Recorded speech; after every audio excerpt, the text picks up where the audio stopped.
emision mundësohet nga ISP Broadcast.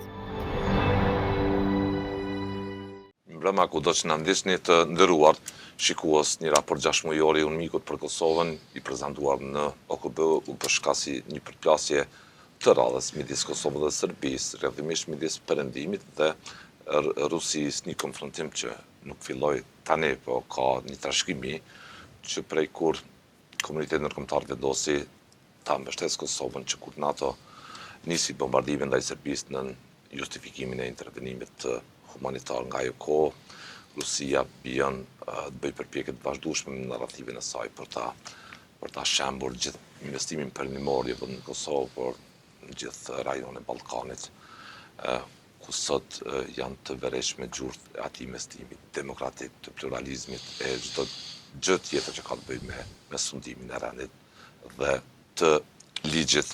Atje pati një përplasje midis ministrët në detyrë të punëve të jashtme, zonin Zdonika Gërvalla me homologun e saj Gjurić, fillimisht mbi terme siç tha hegemoniste që përdor Serbia, të njohura të saj kundër Kosovës e kështu me radhë, por veçanta ishte një kërkesë taksative e përfaqësuesit të Mbretërisë së Bashkuar në OKB, ku i kërkoi për herë të parë Serbisë që ta dorëzoj kriminalin Radojčić për sulmin që ai mori vetë përsipër se kreu me kriminal tjerë në Banjsk në 24 shtator të vitit 2023. U kërkua dhe tërheqja e UNMIK-ut që tha se nuk kem arsye më të investojmë para tona në një organizatë çfarë është UNMIK-u dhe se e njëjta duhet të rritë. Natyrisht që pati përplasje me këtë zhvillim dhe mënyrë të menduarit të zëshëm nga komuniteti perëndimor. Prezantoj për analizë zotin Afrim Kasolli, para se nisë zoti Kasolli, faleminderit shumë. Kasi. Ndjekim një kronik të kolegëve tanë televizionit publik, mbi atë se si rodhi, si nisi diskutimi dhe përplasja në OKB dhe kthehemi në studio. Patjetër. Nuk ka Kosovë dhe Metohi. Termi Kosova dhe Metohia që jo rall ka krijuar tensione verbale ndërmjet shqiptarëve dhe serbëve, u bë shkas për përplasje mes kryediplomatës kosovare në detyrë Donika Gërvalla dhe ministrit të jashtëm serb Marko Gjurić. Gërvalla e quajti term hegemonist. Bashkia ndërkombëtare duhet ta ndalë Serbinë, e cila 2 vjet më parë tregoi se është gati për një luftë të re referuar sulmit terrorist në Banjsk, tha Gërvalla, e cila potencoi se Kosova nuk është vendi që po përshkruhet në raportin e UNMIK-ut dhe ftoi anëtarët e OKB-s ta vizitojnë Kosovën, siç tha, për ta parë të vërtetën. Na duhet një dialog i vërtet, e jo mashtrim nga Vučići. Strategjia e të cilit ndaj BE-s është fragile dhe luftë deri të agresioni para ushtar. Serbia nuk është vend normal evropian, është e gati të bolizoj, të kërcënoj dhe të kërcënoj armëtarët. Për këtë arsye e dim si të dallojmë ndërmjet regjimit të Beogradit dhe qytetarëve serb. Mos pritni shumë gjatë porosia jonë.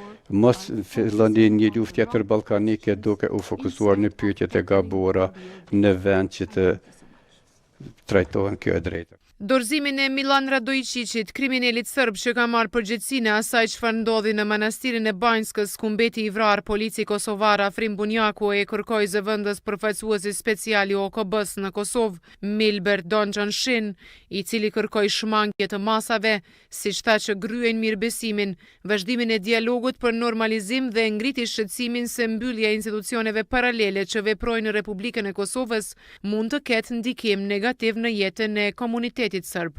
I bëjmë thirrje të gjitha autoriteteve përkatëse në Beograd dhe Prishtinë që të marrin masa efektive të transparente për të sjellë kryesit e asaj ngjarje para drejtësisë, duke përfshirë edhe bashkëpunimin përmes mekanizmave të krijuar tashmë. U përmend edhe mungesa e pajtueshmërisë mes partive në parlament që sipas shin nuk kanë lejuar konstituimin e kuvendit të Kosovës dhe formimin e qeverisë. Njohja është esencial për stabilitet afatgjatë. Britania u bëri thirrje anëtarëve të OKB-s të njohin Kosovën, ndërsa Serbisë ta dorëzoi Radojčićin, e përfaqësuesi i SBA-s tha se ka ardhur koha që të mbyllet UNMIK-u në Kosovë. Bartos ka thënë se takimet e UNMIK-ut janë të padobishme dhe se Amerika dëshiron që të ketë shpenzime për diçka të tillë. Ky tranzicion është i tepër. E realizuar nga kolegët tanë, transmetuar në brenda lajme qendrore në televizionin publik, mbi atë se si rodhi diskutimi në Kombet Bashkuara, përsa ko që atje u diskutuar raporti 6 mujor i UNMIK-ut ishte një kërkesë taksative për herë parë ka solli e Mbretërisë së Bashkuar, drejtim servis, dorëzoi një Radojčićin, duke se është kusht i ri, i pa negociueshëm. Si e cilësoni rrjedhën e diskutimit në OKB? Po në përgjithësi tash kjo që diskutimet dhe pozicionet që mbrojtën palët janë narrativat njëra, Kosova që insiston në narracionin e saj, edhe ajo që Serbia e deklaroi, ka qenë e pritshme insistimi i saj që ta krijojë një percepcion ndërkombëtar për Kosovën si një shtet i cili po i mohon drejtat e serbëve e tjera, sepse në vazhdimsi e mbron këtë qasje, mbron këtë percepcion që ta satanizoj shtetin e Kosovës në mënyrë që ta fitoj betejën ndërkombëtare që ky shtet i cili është investim perëndimor, që është storje e suksesit që mbrohet nga perëndimi si një shtet që i aplikon standardet më të larta demokratike, juridike në ndërtimin e një shoqërie bashkëore, multietnike, po dështon pikërisht në arsyen madhore të ekzistencës së tij. Domethënë është normale. Kjo është përplasje e dy botrave dhe çndrimet e vendeve mosnjohëse ndaj Republikës së Kosovës. Ajo që e pash unë do thotë e para tek qasja e ministrës Gërvalli, do të kritika ndaj raportit të UNMIK-ut, mirë po insistimi i saj se neve na duhet një dialog tjetër në Bruxelles dhe jo ai i cili aktualisht është duke e zhvilluar mashtruesi Aleksandar Vučić. Tash në rregull është kjo çështje, mirë po këtu pikërisht ka dështuar Kosova që ta bindë Brukselin që Serbia është në rrugë gabuar sa i përket dialogut, sepse Kosova vazhdon të jetë masa sanksionuese, Kosova vazhdon të jetë masë më të madhe e bllokuar sa i përket agjendës integruese për shkak të sabotimeve që kanë ndodhur në procesin e dialogut. Dhe tjetra ma kujtonte një përplasje që kishte ndodhur në shtëpinë e bardhë ndërmjet Zelenskit edhe zëvendës presidenti amerikan kur i thotë a ke qenë ndonjëherë në Ukrainë dhe hajde këshire si është situata, kur ju bëj thirrje anëtarëve të Këshillit të Sigurimit, do thotë që situata nuk është kështu siç po e portretizon edhe raporti UNMIK-ut edhe Gjuriqi, por hajden edhe informueni në terren. Po tash ajo është çesharake sepse pikërisht ambasadori i Shteteve të Bashkuara të Amerikës kërkoi diçka që as vet Gërvalla nuk e kërkoi. Nuk pomna kërkesë të zonjës Gërvalli që të mbyllet misioni i UNMIK-ut, se ka kryer misionin, se situata në Kosovë nuk është ashtu për cilën është krijuar fillimisht misioni i UNMIK-ut, absolutisht tashmë ka stabilitet, ka qetësi, nuk rrezikohet siguria në Kosovë, janë mekanizma të tjerë që përkujdesen për këtë punë dhe detyrat të cilat i kryejnë zyrtarë, sepse 80% e shpenzimeve shkojnë paga, mund të kryhen nga agjencionet e pavarura që s'ka nevojë për këtë strukturë. Gjë që nuk e kërkoi vetë ministri Gërvalla. Tash nuk ka ambasadori amerikan jam i bindur që është masë i super informuar për zhvillimet të Kosovës dhe kjo është arsyeja pse ai e pat një kërkesë të I duke pa vend ajo çfarë tha zona Gërvalla. Dëgjon në rregull që e kërkon, nuk po kuj po i tregon kuj Britanisë dhe Shteteve të Bashkuara të Amerikës po i thuaj edhe informohu për zhvillimet në Kosovë, ndërkohë përfaqësuesi i SBA-ve e kërkoi atë që nuk e kërkoi ministrja Gërvalla. Ishte shumë decisiv.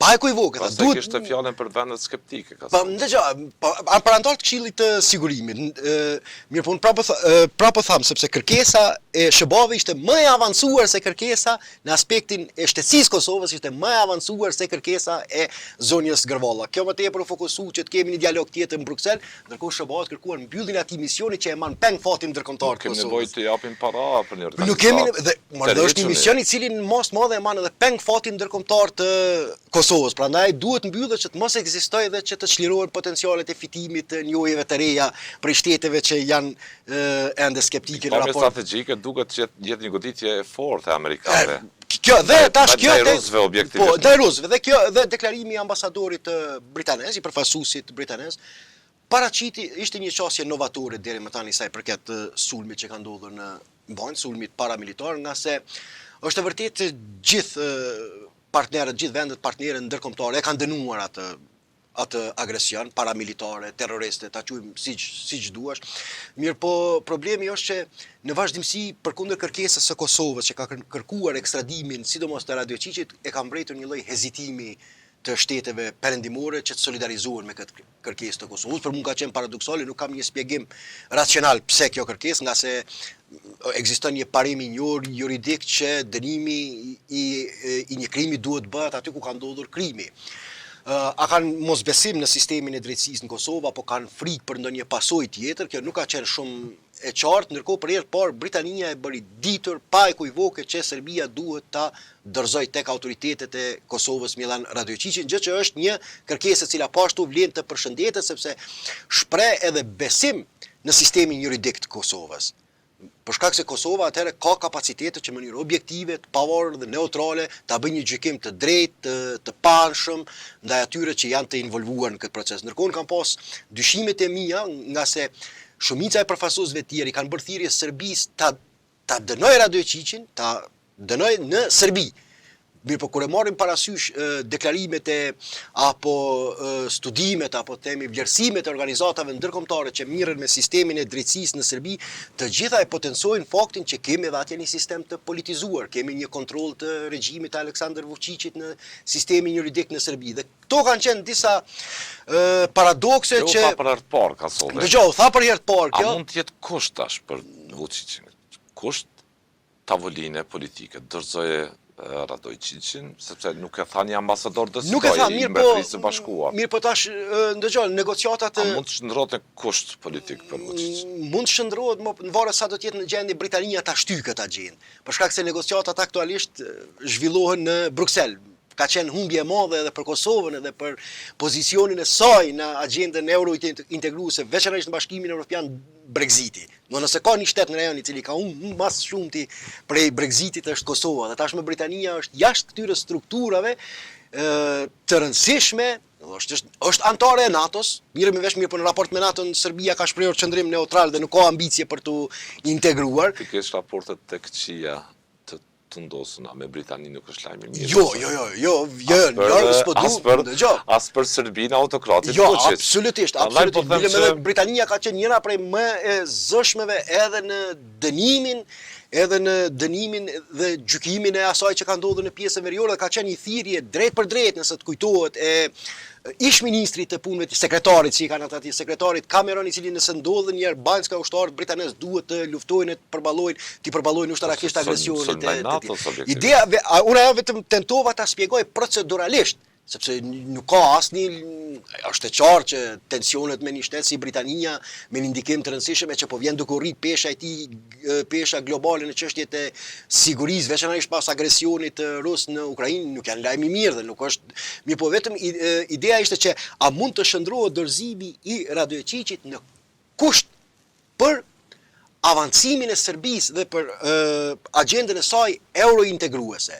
Kjo është sa mund të ndikoj Britania që ta shtyjë këtë agjendë, që ta vendos një kriter të ri krahas kritereve që i ka Serbia. Dhe unë tashtu nëse partnerët e saj SBA pas një javë dalin dhe thonë mbështesin zëshëm këtë në mënyrë të vendosën kërkesën e Britanisë që Serbia ta dorëzoj pa kushte Radojčić, aty ku kreu krimin në Kosovë, që gjykohet në Kosovë. Kjo do të ishte një lajm i mirë dhe ishte mirënjohje për sistemin juridik të Kosovës.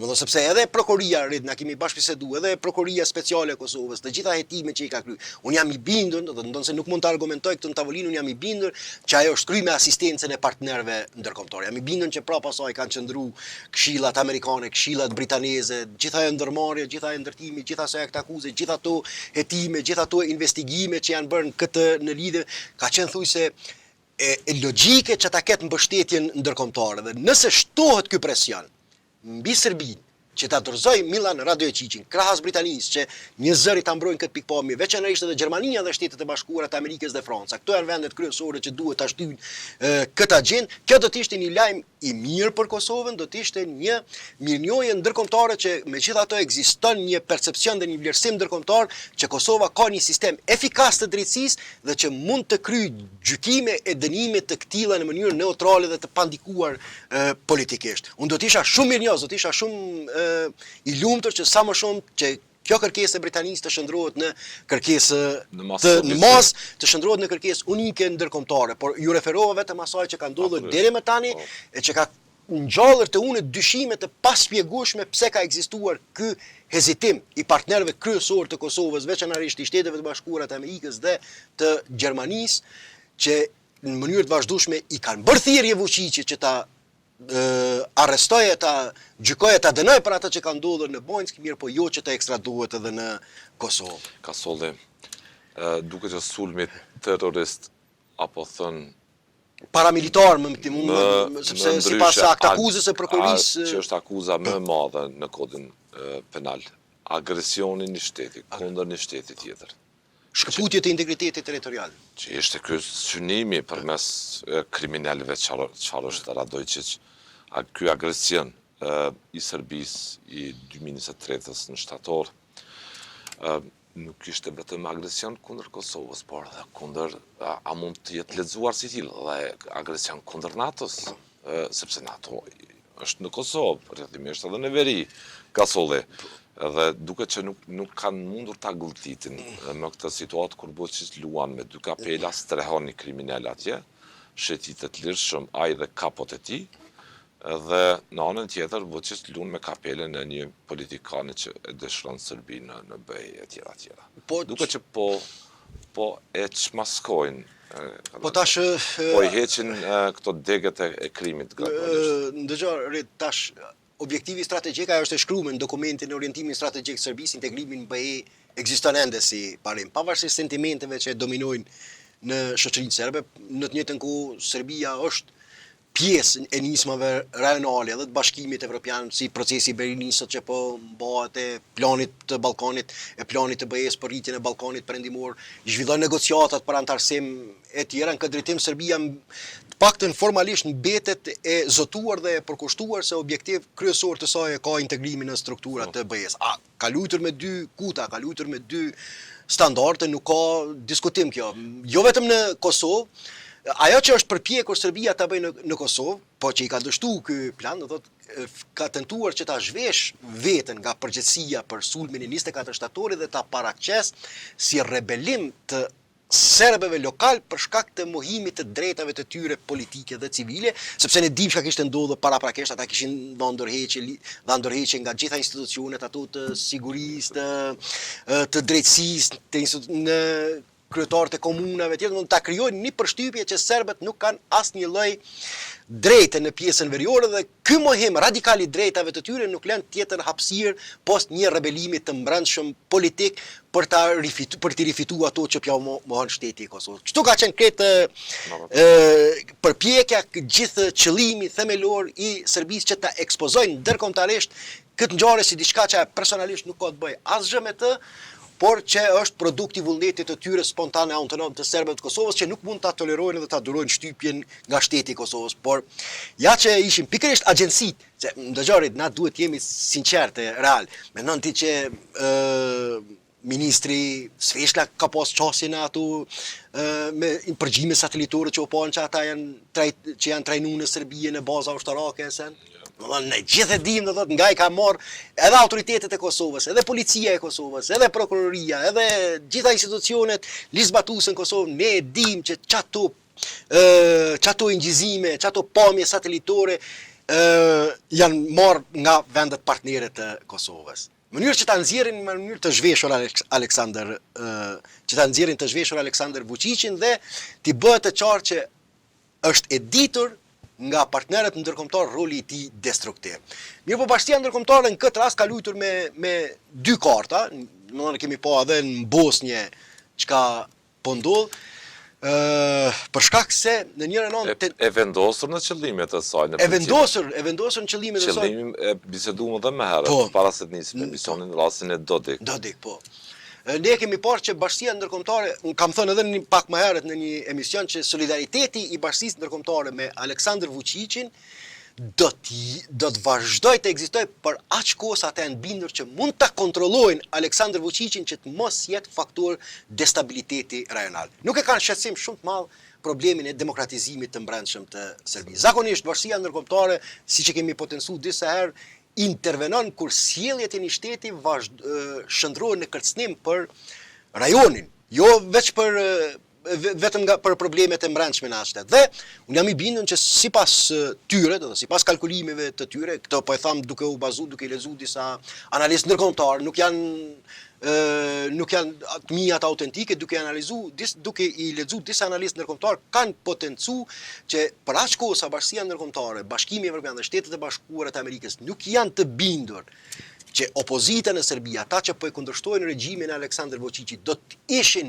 më adaptibil dhe më të dobishëm për ta, për rajonin, jo vetëm për zhvillimet e brendshme në Serbi, por edhe për rajonin, do të shihnin shenja të avancimit të tyre se kur një Serbi o dhe hequr nga ta do të ishte një Serbi më e mirë për rajonin, për aq kohë sa ka të panjora për rolin e tyre, sikur ata të ishin hipotetikisht në pushtet, cili do të ishte roli rajonal i Serbisë. Kjo është arsyeja që ata preferojnë edhe më tepër këtë bashkëpunim të vështirë me Aleksandar Vučićin, në njërin anë ta përdorin politikisht, e në anën tjetër ekonomikisht ta çortojnë, ta mirëmbajnë, ta presin I thanë ka solli po nuk e qartë me zë të qartë.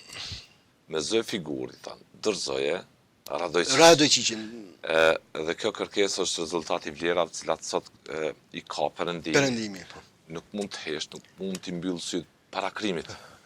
Nëse një krim i përmasa të tilla çfarë ishte inxhinieruar direkt nga byroja Vučić, mund ta tolerojnë ndër një mas në një justifikimin që ai nuk shndrohet në bombë për stabilitetin, po duket që lojrat e Vučić Dëgjorit, nuk është që nuk ju kryen punë edhe vendeve perëndimore Aleksandar. Po natyrisht. Ne kemi parë do thotë tash por në rastin e Kosovës po them, në rastin e Kosovës dërguan mesazh, nuk lejojnë. Edhe NATO ka pasur deklarata ushtarë në komandant ndryshëm kur janë konfrontuar me protestuesit serb në Beri. Ju mbani përgjithësore i tha njëri prej komandantëve amerikan, njëri prej zyrtarëve të listës serbe. Çka do të ndodh, juve ju mbaj përgjithësi. Rit tash nëse të kujtohet, do thotë është cenim edhe për natën. Është cenim, pajtona, dhe për investimin, se edhe Aleksandar Vučići lun me dy karta, njërin anë që në prapasken, sipas mediave ndërkombëtare, Washington Post e tjerë prapo bazohen tek ato media, ai privatisht tenton që t'i siguroj partner ndërkombëtar që po e bën pamundurën, që t'i plotësoj synimet e tyre rajonale, por që ka presione të brendshme politike e publike që duhet të kenë mirë kuptim për pozicionin e palakmoshëm në cilën ndodhet. Mirë, po nëse e shohim për shembull edhe administrata aktuale amerikane, prej se e ka marrë njëra prej deklaratave të para të Marco Rubios, për rajonin po flas, nuk për pjesë tjera, për rajonin e Ballkanit Perëndimor ka qenë tërheqja e alarmit që partnerët e Shteteve të Bashkuara të Amerikës të sillen me përgjegjësi të plot në raport me stabilitetin rajonal me theks të veçantë në Bosnjë dhe Hercegovinë. Dhe ne e dim që ajo deklaratë ka qenë e drejtuar ekskluzivisht kundër Aleksandar Vučićit, sepse është Serbia e cila i ka levat më të mëdha për të ndikuar tek serbët e Bosnjës dhe tek serbët e Republikës Serbe në Bosnjë dhe Hercegovinë. Me kritikën eksplicite ndaj sjelljeve separatiste të Dodikut. Ndërkohë sot ku e kemi Dodikun? Iku, do thotë. Tash ekzistojnë vlerësime të ndryshme me president të përkohshëm, me deri në mbajtjen e zgjedhjeve. Anolim ligjesh që i bëri Dodik nga Kuvendi i Republikës Serbe. Pas vizitës që patën në Shtetet e Bashkuara të Amerikës, dy prej bashkëpunëtorëve, dy prej figurave kryesore të partisë Milorad Dodikut, me të kthyer dy zhvillime ndodhen. E para, Milorad Dodik dha dorëheqje nga gjitha funksionet politike dhe publike në Bosnjë dhe Hercegovinë. Tash këtu ekzistojnë percepcione të ndryshme, ekzistojnë vlerësime të ndryshme se ky tranzicion është bërë në mënyrë të kontrolluar me marrëveshje në prapaskene e tjera. Mirë po u arritën dy objektiva. Një, të gjitha ligjet që gjykata kushtetuese dhe përfaqësuesi special i Bashkisë Ndërkombëtare në Bosnjë dhe Hercegovinë i kishte shpallur si antikushtetuese u anuluan, do të më të gjitha u anuluan nga Kuvendi i Republikës Srpske dhe Milorad Dodiku u tërhoq nga jeta politike.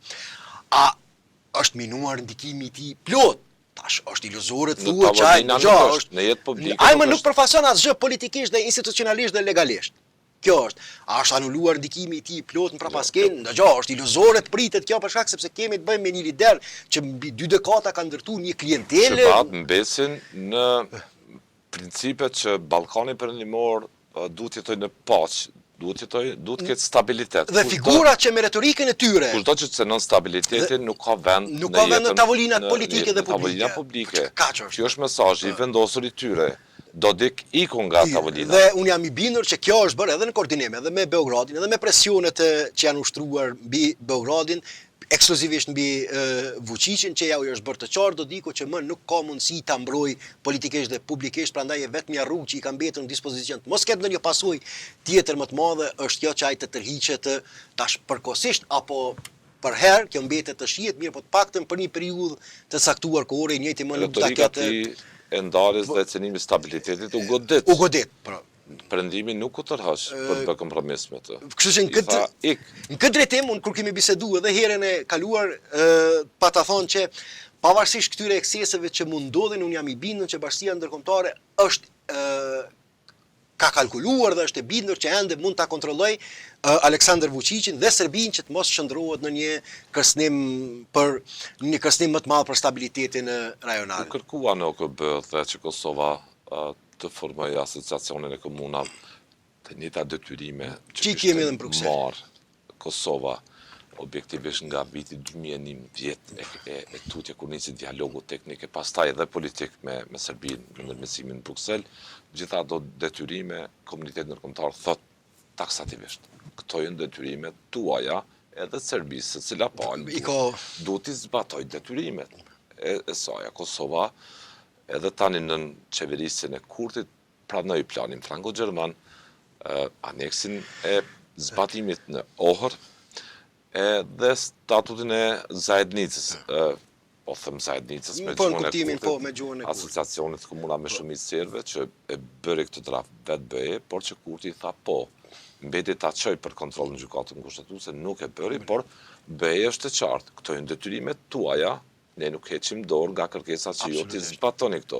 Absolutisht. Dhe ato që thash edhe fjalimi i ndonë se unë mund pajtohem intimisht me shumë deklarime edhe nuk mund duken të këndshme për publik për këto detyrimi i ka marrë shteti Kosovës. Unë edhe me ato mund pajtohem edhe me disa konstatime. Për paqe, stabiliteti në rajon. Unë mund pajtohem edhe me disa konstatime edhe të ministrës në detyrë Gërvalla, sepse ne e dimë rolin destabilizuese, destruktiv të Serbisë, nuk është e qartë, mirë po tash duhet diplomacia duhet ta ketë një funksion tjetër, nuk duhet ta shndrojë në mision që të shkojë në OKB dhe t'i tregoj opinionit kosovar se si e sulmoi Gjuriqin apo Aleksandar Vučićin. Ajo këtë betejë duhet të arrijë me shtetet këtë fitore, duhet të arrijë me shtetet perëndimore. Këtë drejtim ajo ka dështuar. Do të fakti që ne ende ndodhemi në masa sankcionuese. Ajo duhet t'jap përgjegjësi qysh Serbia përkundër faktit që është një rol me potenciale destruktive, destabilizuese që paraqet kërcënim për rajonin, në të njëjtën kohë nuk po arrin të ndikojnë në bashkësinë ndërkombëtare tek shtetet partnere, tek diplomatët perëndimor. Çfarë shpjegimi ka? Çfarë shpjegimi ka? Çfarë shpjegimi mundet mi dhënë opinionit, sepse nuk është platformë. Këshilli i Sigurimit të OKB-s nuk duhet shndrohet në platformë për miknos militantët e saj politik. Ajo duhet ta jap një shpjegim tjetër. Me Serbia është ashtu. Pse me Kosovën ndërprehet partneriteti strategjik me Shtetet e Bashkuara të Amerikës dhe ka gjasa që shumë shpejt filloi me Serbinë. Dhe duhet ja përgjigjen këto pyetje, jo ndëgjoj, janë pyetje legjitime, ajo do të thotë ku është gabimi? Si po në fundit po jo Serbia po arrin ti ma gjep se ti mashtroj, tash sepse mund të kenë edhe kësi interpretime, që Aleksandar Vučići po arrin ti ma gjep se ti mashtroj gjithë diplomacinë perëndimore. Solli miq kam paralimruar qeverinë që shkoi me mandat të rregullt. Mos bëni këto veprime pa koordinim. E kanë paralemruar në mënyrë sistematike. Kështu që qeveria para se të marrë çdo veprim në veritazëm, me gjithë qëllimin e mirë për zbatim ligji, këto veprime duhet të koordinohen me ne për shkak një kompleksiteti të situatës sigurisë dhe mundësisë që atë situata përdor Serbia me rusët në... Mos i zas në befasi partnerët ndërkombëtar, mos i zas ata që kanë dhënë një kontribut të jashtëzakonshëm në ndërtimin në shtet ndërtimin e Kosovës. Nuk thanë që mos e zbatoni. Absolutisht. Situata derisa erdhi, domethënë kur vetë ish ambasadori amerikan në mënyrë të hapur publikisht kërcënoi që nëse vazhdohet me këto masa mund të ketë përplasje ndërmjet forcave të sigurisë Kosovës edhe KFOR-it. Tha mund ndodhe me ushtar amerikan, ndodhe përplasja, insistimi vazhdoshëm për të hapur urën e Ibrit për qarkullim të automjeteve. Prandaj kjo unë mendoj që ne duhet ta fokusojmë dëgjorit, ne duhet ta fokusojmë kritikën. Ta lipim. Dëgjoj, ne duhet ta fokusojmë. Ti lipim Ti lypim përgjithësi tona, ne ku duhet ta gabuam, fokusojmë. se nuk shkoi mirë. Pse Me nuk shkoi gjithë qëllimin e mirë që kishte vendi zbatoi ligjin. Ku nuk shkuan ka nevojë domethënë nuk ka nevojë se unë e di që merr aplaudime e merr përkrahje masive kur ti del publikisht dhe konfrontohesh me gjuriqin, i thu kriminale vras se ato unë e di që këto shkaktojnë duar trokitje të brendshme, por nuk ka nevojë, domethënë as ministri e punëve të jashtme, as kryeministri Kurti, që neve të na ndërgjegjësojnë gjoja se si qenë ka Serbia kaq armiqësore që ne nuk po e shohim ashtu siç duhet. Nga OKB. Problemi themelor është, ata duhet t'i japin përgjigje këtij opinioni. Jo më na bind për rolin destruktiv të Serbisë, por duhet t'i japin përgjigje shtetit të Kosovës, qytetarëve të Kosovës. Pse erdhëm në atë situatë që një Serbi sipas tyre e tillë, po ketë përfitime më të mëdha diplomatike në raport me partnerët tonë ndërkombëtar se sa shteti i Kosovës. Unë këto e konsideroj pyetje legjitime, këto ata duhet t'japin përgjigje dhe pse, domethënë Kosova pati të drejtë, pse është në masa ndeshkuese. Dëgjoj. Pse u ndal dialogu strategjik. Pse u ndal dialogu strategjik? Nga kush, nga miq?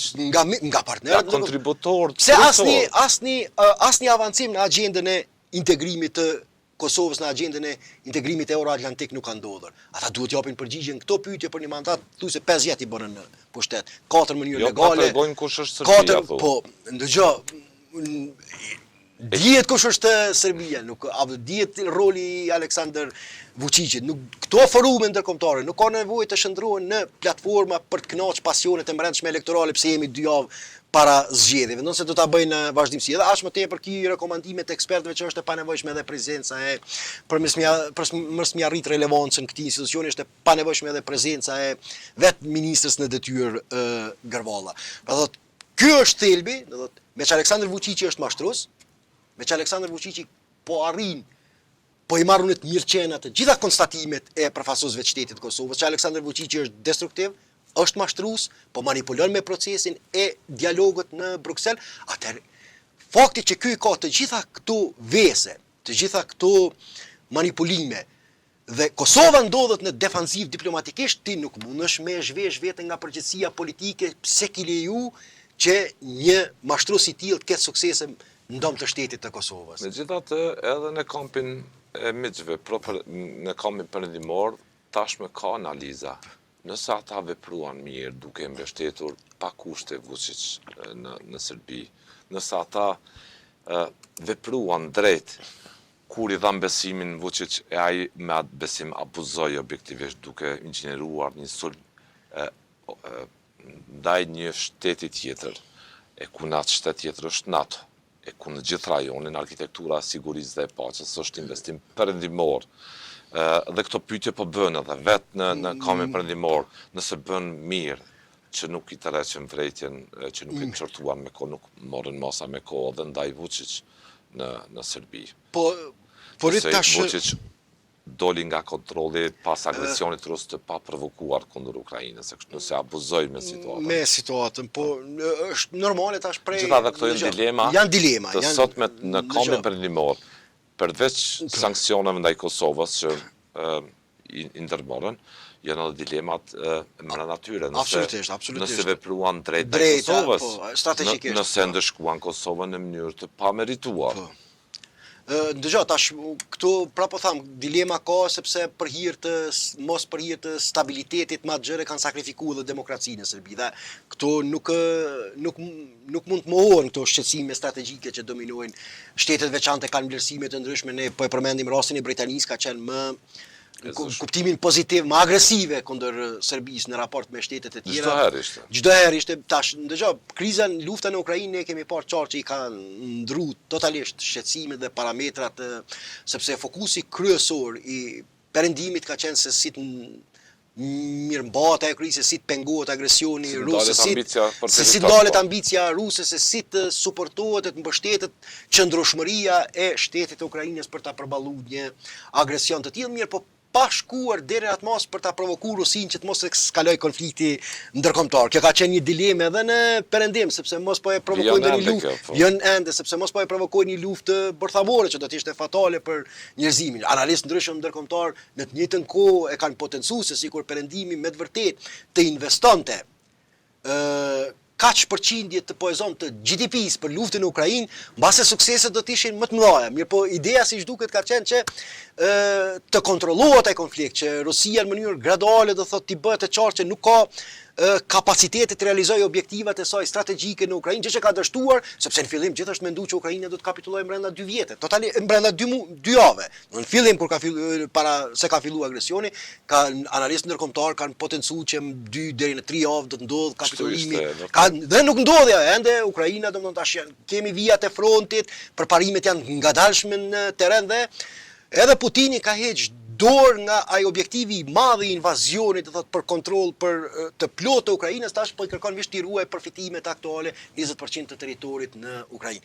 Dhe kjo krizë është normale sepse kjo është krizë shumë e madhe, është krizë me konsekuenca dhe ka ndikuar që të marginalizohen çështje tjera të sigurisë, jo që plotësisht të shkputen prej fokusit të tyre. Është një shans për Kosovën që të lëviz me partnerë shpejt që ta konsolidojë. Po ndëgjoj tash këtu në këtë drejtim ndërkombëtare.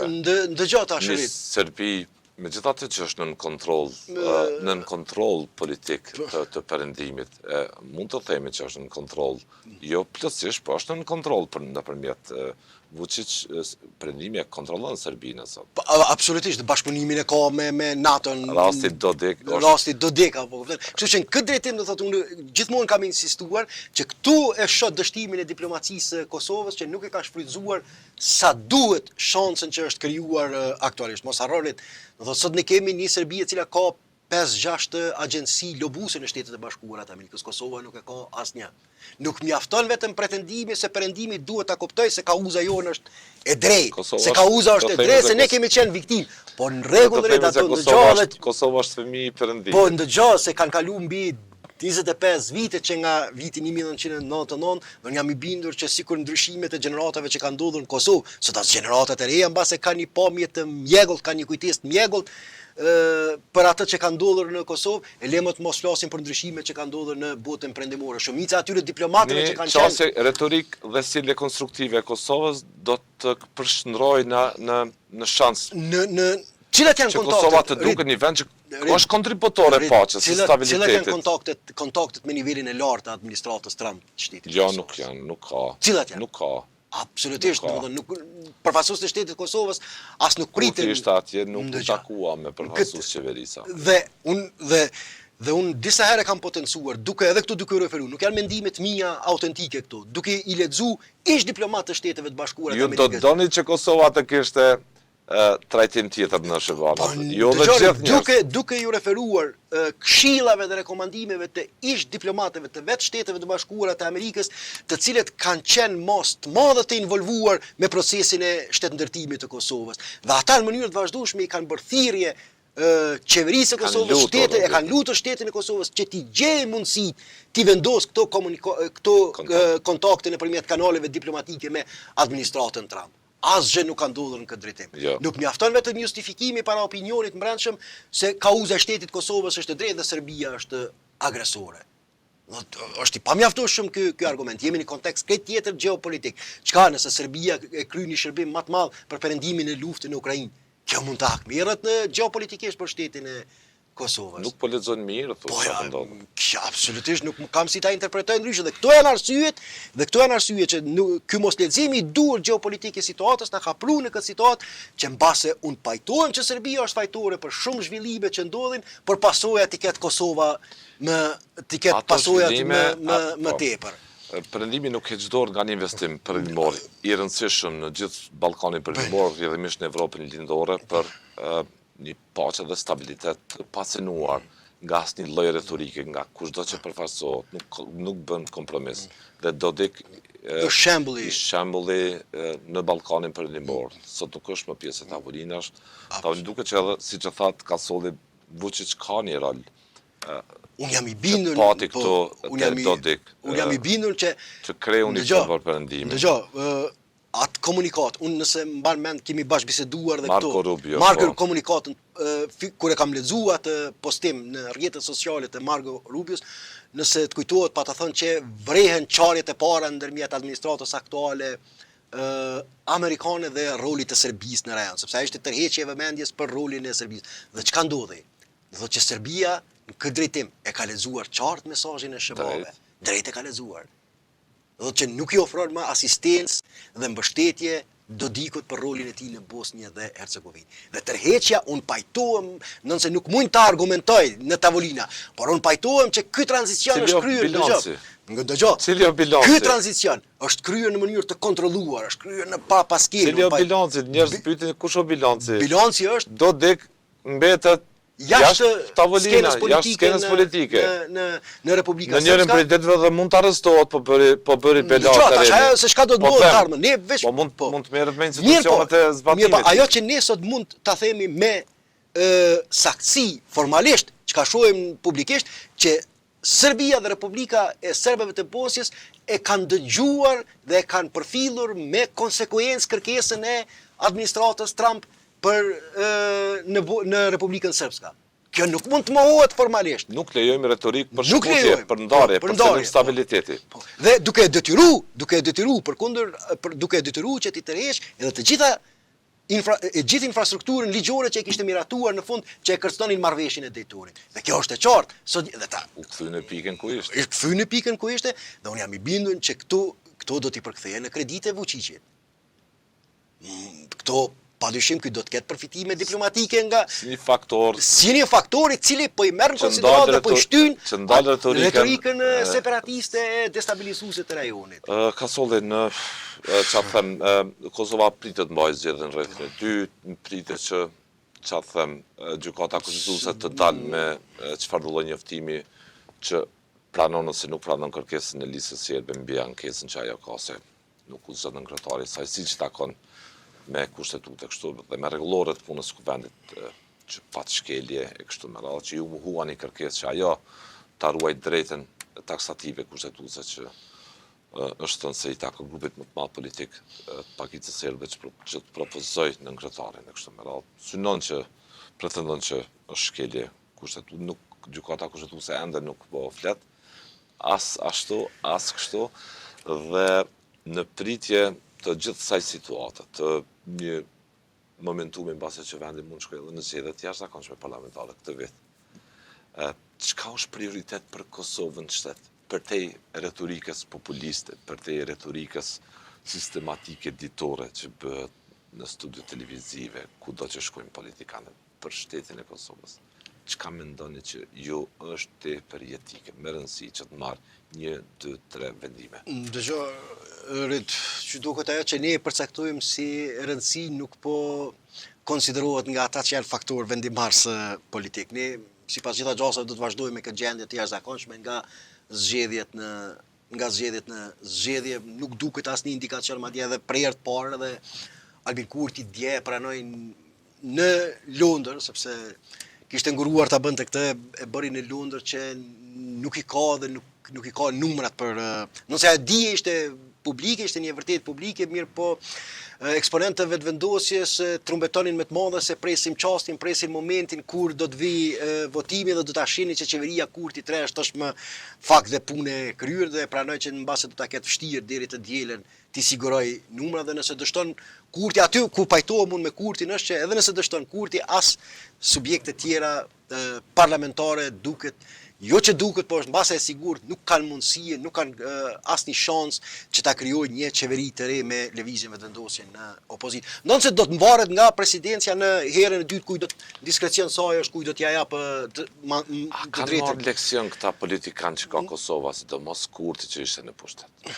Se deri ku është i gatshëm të shkojë perëndimi kundrejt Kosovës, jo kundrejt atij si një vit, sepse Kosova po mban mbi supët saj çmimin e sa të them të sanksioneve nga BE, të një planit pezullum strategjik me Shebane kështu me radhë.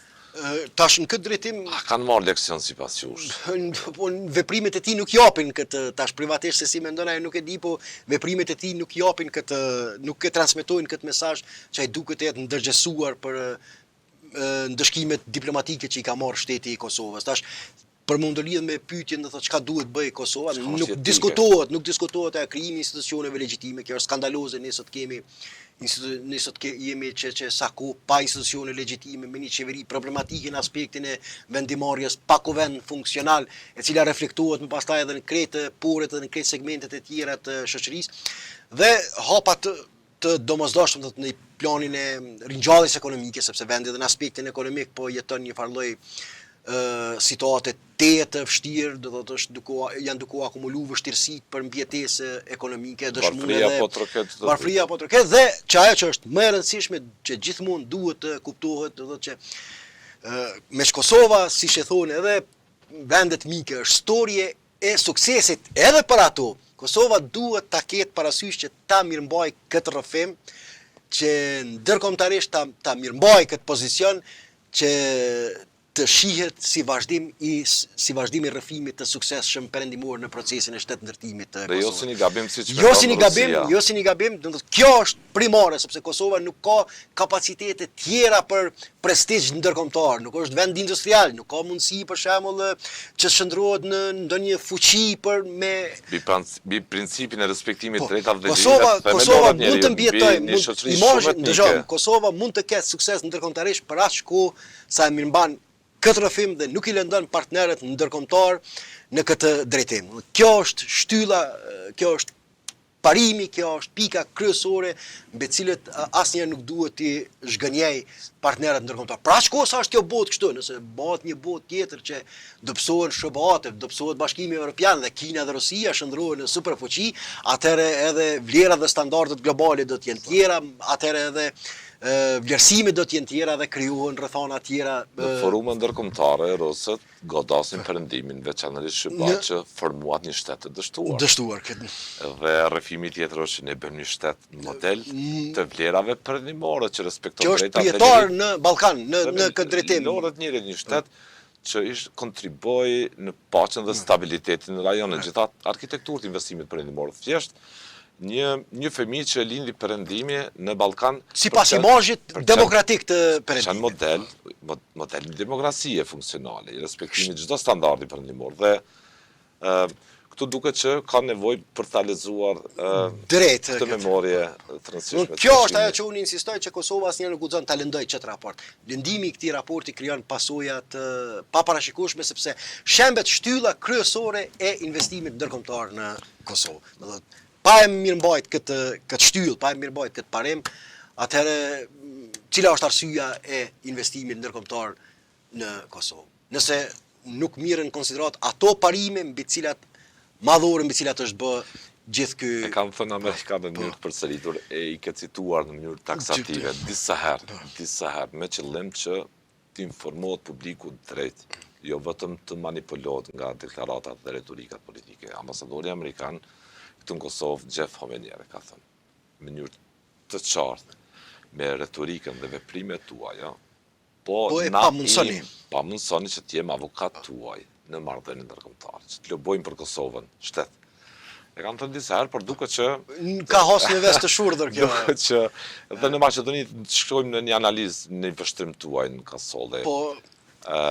Një situatë politikisht interesante, Maqedonia është vend antar i NATO-s, por duket se ka shësime që Mickoski është në influencën e Vučić ka një ndikim më të theksuar në mandatin e tij nga çështja e vitit kaluar këtej në Maqedoni.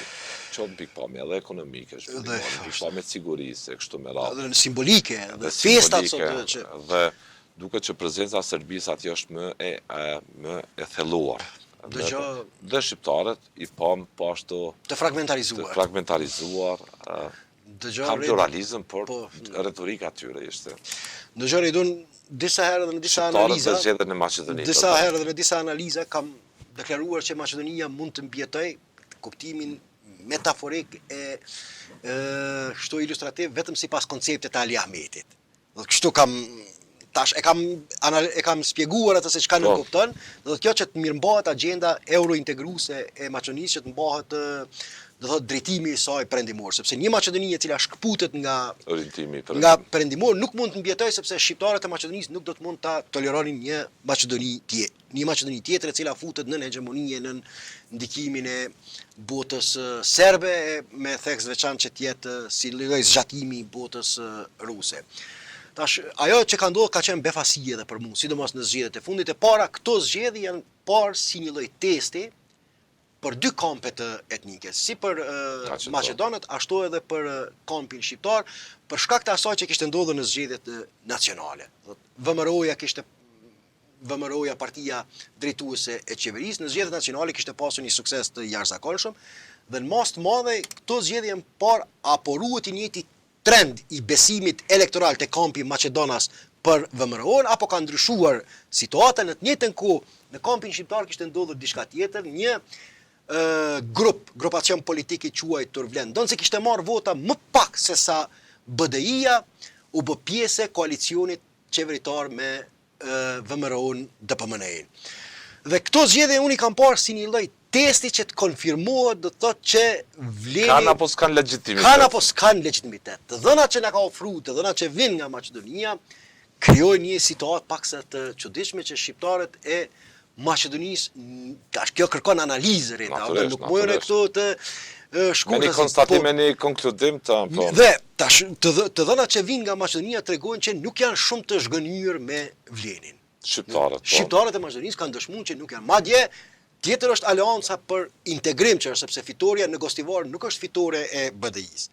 Është fitore e një partneri që në fund u bë me Aliametin, por që deri djeki kishte kontribuar në forcimin dhe në dizajnimin e vlenit dhe i cili daljen nga ai kamp e kishte arsyetuar se kur më shumë se tani ndikimi i Serbisë në Maqedoninë të Veriut nuk ka qenë më prezent. Tash çka ndodhi do? A u pajtuan shqiptarët e Maqedonisë apo pajtuan shqiptarët e Maqedonisë? Dëgjoj këto.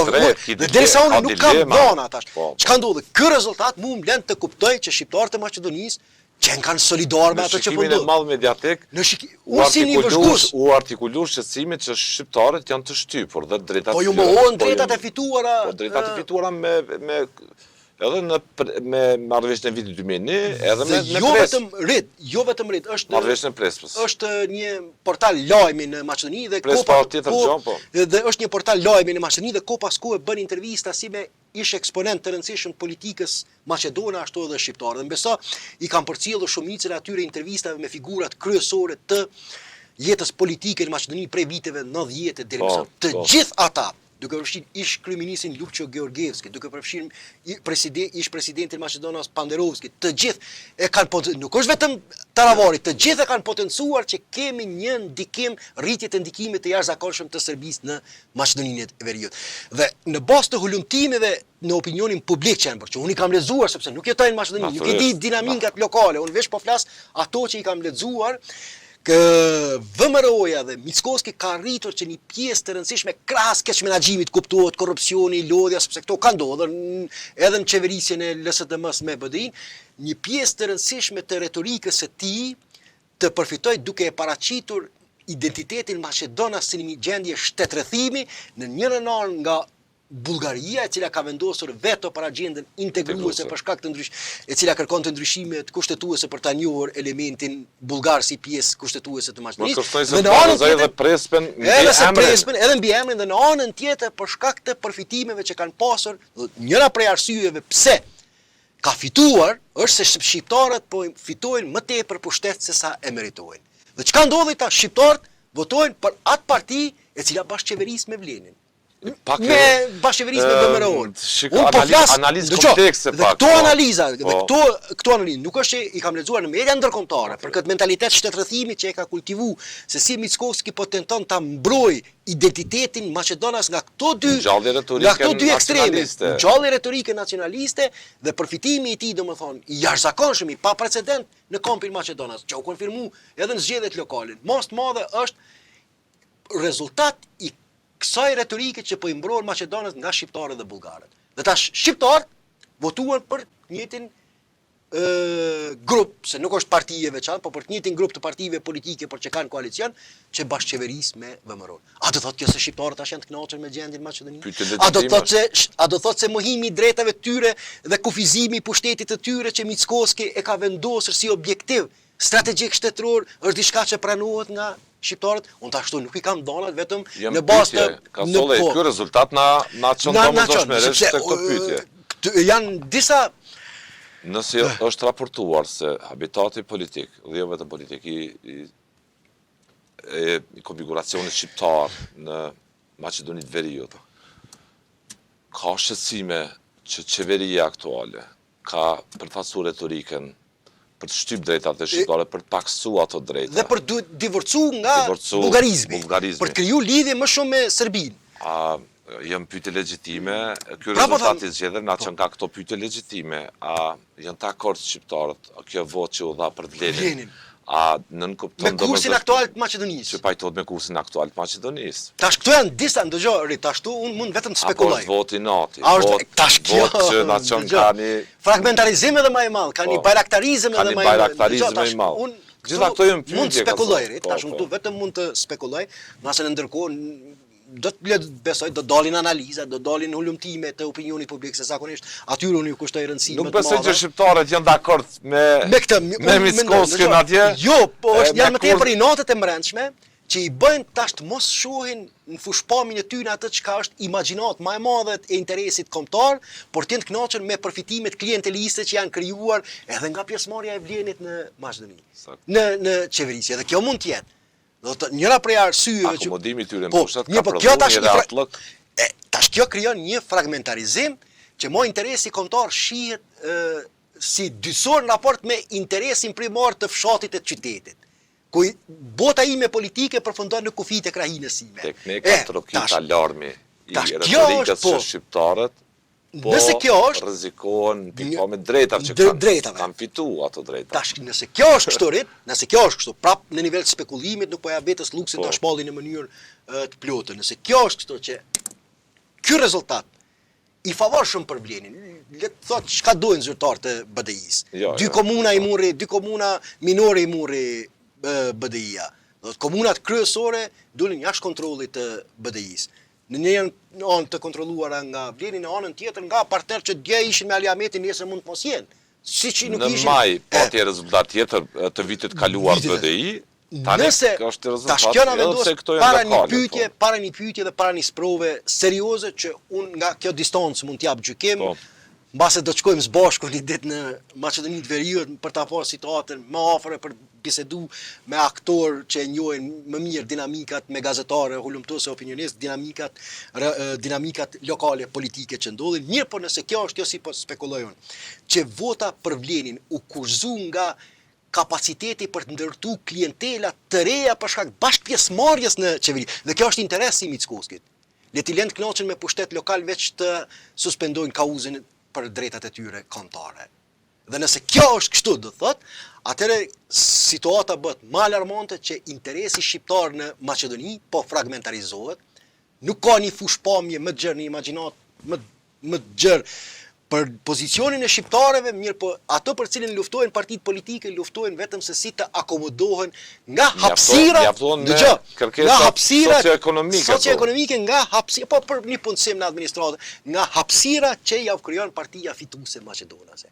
Dhe tash kjo na vendos para një dileme shumë të madhe. Nëse kjo është kështu, pra po tham unë po e loj me rezervë, kush do të jetë ai i cili do dalë, kush do të jetë ai i cili do dalë si një lloj lideri, po e quaj, jo në kuptimin e profetit, jo në kuptimin e shpëtimtarit, po që do të jetë në gjendje, rol që dikur e ka pasur Arbër Xhaferi e deri dje pat Aliameti, por siç duket hyri në procesin e rënjes së pakthyeshme, a do të jetë në gjendje shoqëria shqiptare në Maqedoni ta nxjerrë një elitë politike që të mos e sakrifikojë këtë interes më të gjerë kombëtar për pozicionin kulturore, kombëtar të kësaj bashkësie brenda këtij shteti për hir të interesave momentale ku çdo gjë përfundon brenda komunës e fshatit të tyre.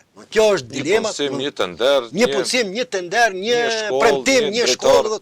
Kjo është dilema me cilën siç duket tashmë shqiptarët e Maqedonisë do të jenë në betejë me vetveten më shumë se sa me Maqedonin, siç që dalin jashtë kësaj vedije. Ata kuptojnë realisht thelbin. Nuk e dëgjoj.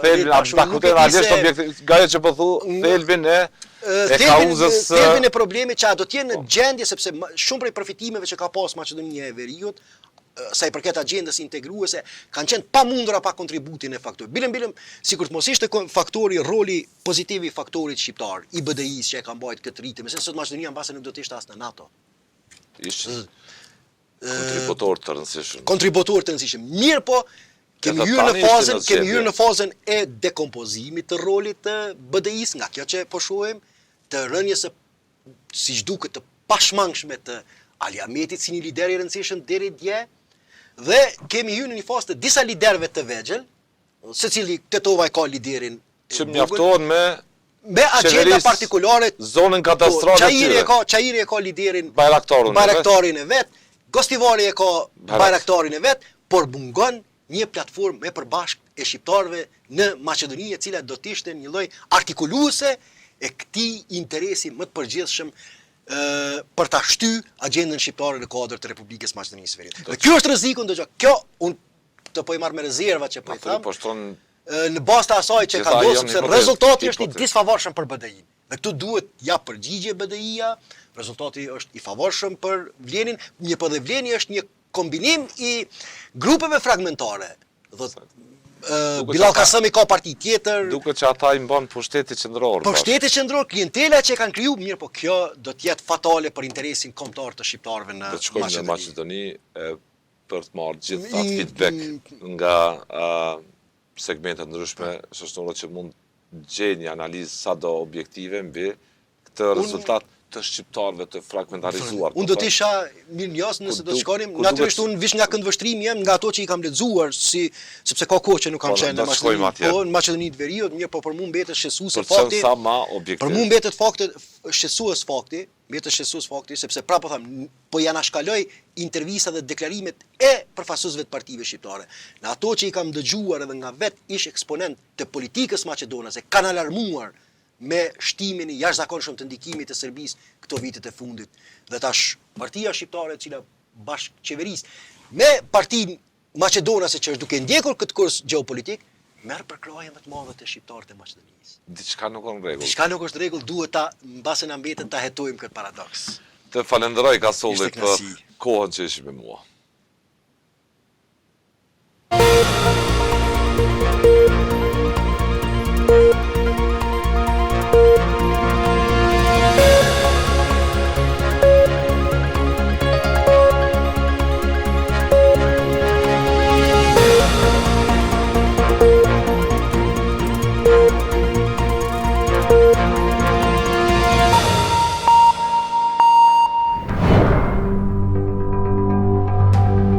Ky emision mundësohet nga ISP Broadcast.